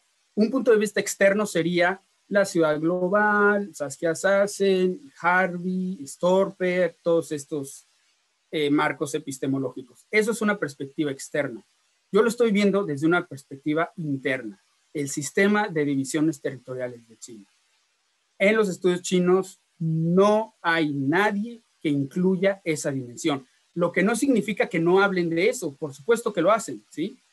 Christine Wong en los estudios fiscales, Vivian Xu, la gente de ciencia política, Pierre Landry, David Shambaugh, todos ellos hablan de, sí, provincias, condados, hay diferentes jerarquías, etcétera. Lo que se quedan cortos es en concebirlo como un sistema flexible y cambiante, ¿sí? Ellos lo tienen como un cuadro fijo. Nosotros lo proponemos como una estrategia del Estado flexible por medio de la cual cambia todas las demás variables dependientes. Una de ellas, por ejemplo, es el desarrollo y financiación de equipos de fútbol. ¿Sí? Es una variable. Otra variable sería el desarrollo de infraestructura de transporte. Otra variable dependiente. Otra variable dependiente sería, o sea, ¿sí me entiendes? Entonces, esa es la diferencia. Entonces, pues bueno, es lo que podría comentar. Es que aquí yo creo que el punto, y yo creo que es la razón por la cual me preguntas eso, y me preguntaste lo mismo en la primera ronda. No me dio tiempo suficiente para explicar todo lo de Sinchon Chihuahua, sí, el sistema de territorio, o sea, esa metodología, esa perspectiva, es, digamos, el núcleo, yo creo que de lo que estás buscando, ¿sí? El jugo. Y ahorita, bueno, lo mencioné, lo expliqué un poco, con lo del fútbol, con lo de Chongqing, lo de la expresa de las tres gargantas, pero hay varios casos de estudio. Ahora, te repito, es nuevo en la literatura, estamos apenas desarrollándolo, ¿sí? Hay un libro que, bueno, está ahí coordinando un par de colegas que se llama El proceso urbano en China, que va a tener casos de estudio al respecto. Entonces, es un trabajo, es un work in progress. Gracias. Gilberto. Sí, muchas gracias, Miguel Ángel. Fue muy interesante tu presentación, aprendí muchas cosas. Quisiera preguntarte de muchas en que entraste, que me parecen muy interesantes, pero pues no hay posibilidad, no hay tiempo para entrar en todo. Entonces, pues me voy a concentrar en unas cositas ahí que creo que te tengo que preguntar, ¿no? Más que de lo que realmente me interesa desde mi perspectiva más personal, académica, ¿no? Lo primero, esta cosa de que la ciudad va a la gente y no va la gente a la ciudad, no sé, no quedé muy satisfecho con esta idea, porque primero nos hablaste de los migrantes ilegales, y eso se me hace a mí como que la gente va a la ciudad, pero bueno, Flor está negando con la cabeza aparentemente, si interpreto bien sus movimientos, pero no sé si me pudieras explicar si estoy equivocado en esta percepción o qué, ¿no? Ese es un primer punto. El segundo punto, la propiedad privada.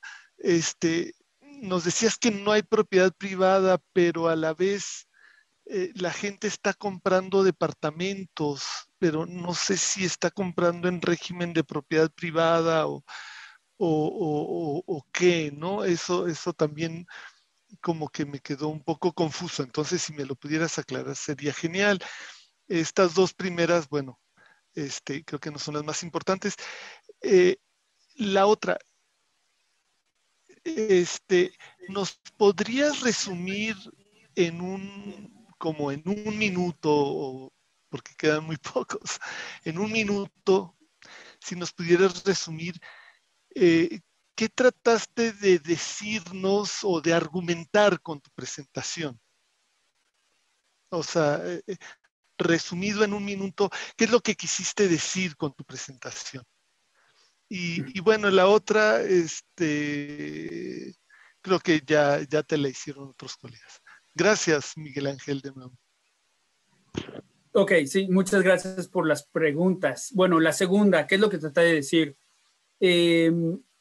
Los cambios sociales, culturales, económicos, y todos los social issues que podemos estudiar de China son cuestiones urbanas, número uno. Número dos, el partido-estado no solamente ha continuado, sino se ha fortalecido a través del cambio del cambio urbano. Y número 3, este cambio urbano nos permite también, lo urbano nos permite analizar los retos y el futuro de la política, de la sociedad y la economía china.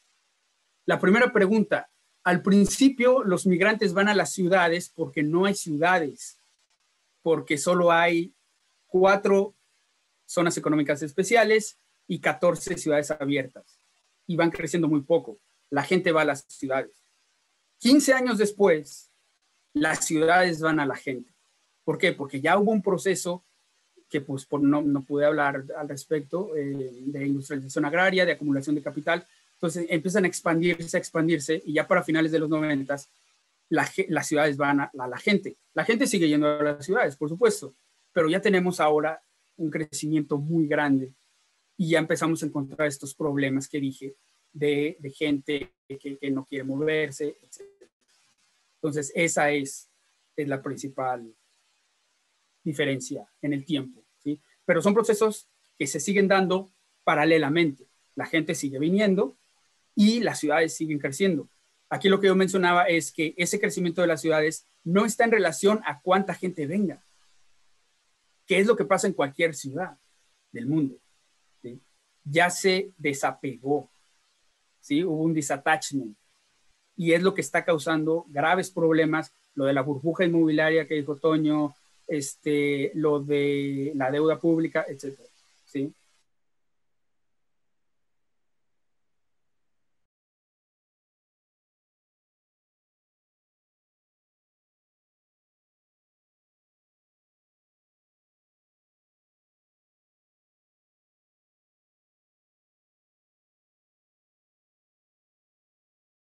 Estado, ellos tienen land use rights, derechos de uso del suelo, no propiedad. Entonces, una cosa es propiedad y otra cosa es derecho de uso. ¿Qué significa eso? Que eventualmente el Estado es el único propietario. Y si el Estado dice que este condominio lo van a demoler porque van a hacer otra cosa, lo tienen que demoler, ¿sí? Legalmente, y ese es el problema, legalmente la gente no puede apelar. Por ejemplo, en México, no, vámonos a un tribunal. ¿Por qué? Porque yo tengo la propiedad de esto, ¿sí? Es propiedad privada. En las ciudades chinas no, es propiedad del Estado, y como tal, el Estado puede hacer lo que quiera. La gente tiene el derecho de uso. Cuando la gente compra una casa, un departamento, lo que les dan es un certificado para usar de cualquier manera, rentar, vivir el departamento durante cierto periodo de tiempo que cambia de acuerdo a la ubicación, a las ciudades, 80, 90 años, etc. Eso es muy diferente a un derecho de propiedad, claro, a una propiedad, ¿sí? Si yo tengo una casa en México, no es de que nada más 90 años puedes usarla, no, es mi casa, es mi propiedad. En China eso no sucede. Sí, es la diferencia. Y eso lleva a todos los problemas y contradicciones. Feliz. Súper interesante. Muchas gracias, Miguel. Muchas gracias, Miguel Ángel. Lamentablemente nos quedan solo 2 minutos para terminar el evento. Tenemos un montón todavía de preguntas. Lo que voy a hacer, Miguel Ángel, es, ya yo las salvé todas en un archivo y te las voy a enviar por correo electrónico para que también las veas. Es mi tarea. Si las quieres responder, pues hay una... Es tarea, ¿no? Bueno. Contestar en forma de ensayo para la siguiente semana. Así es, hay algunas de ellas que son de los colegas y estudiantes que están aquí y bueno, nos las puedes enviar a nosotros si decides responderlas y se las mandamos.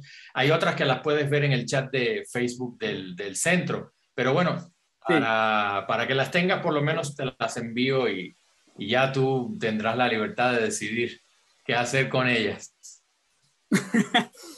Ok, sí, muchas gracias. Otra vez, muchísimas gracias por el tiempo, muchísimas gracias por la charla y muchas gracias también a los colegas estudiantes y a todos los conectados en Facebook Live. Damos entonces justo casi ya a las 9 de la noche por terminada la conferencia de hoy. Gracias. Gracias a todos. Feliz fin de semana. Gracias, muchas gracias. Miguel. Hasta luego. Hasta luego. Hasta luego. Gracias. Hasta luego.